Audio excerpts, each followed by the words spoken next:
Masih ingat wanita yang dibunuh di Hotel Rio Palembang? Ibu Yuliana berat mendengar putusan. Rasa kecewa teramat sangat dirasa HM, serta PA yang merupakan ibu dan kakak kandung Yuliana, perempuan muda yang tewas dibunuh teman kencannya di kamar salah satu hotel Palembang. Sebelumnya majelis hakim menjatuhkan hukuman 15 tahun penjara kepada Berry Saputra yang sudah tega menghabisi nyawa Yuliana. Selama ini, HM sangat berharap pembunuh anaknya bisa mendapat hukuman yang menurutnya setimpal, yakni pidana mati. Apalagi Yuliana bisa dikatakan sebagai tulang punggung keluarga dan sangat baik pada orang-orang di sekitarnya. Belum lagi batinnya juga semakin sakit bila mendengar komentar negatif terkait pekerjaan anaknya tersebut. Meski begitu, HM hanya bisa pasrah menerima putusan yang dijatuhkan majelis hakim.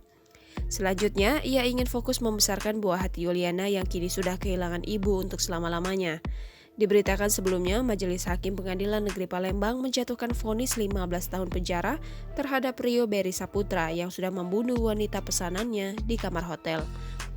Terdakwa terbukti bersalah melanggar ketentuan pasal 338 tentang pembunuhan dan 362 tentang pencurian. Untuk diketahui, kasus pembunuhan yang dilakukan terdakwa sempat viral di sosial media. Bermula saat Berry Saputra merasa tidak puas dengan teman kencan yang ia pesan dari aplikasi micet. Berry yang saat itu dalam pengaruh obat dan membunuh teman kencannya tersebut. Selain membunuh, Berry juga mengambil handphone dan sejumlah uang milik korban.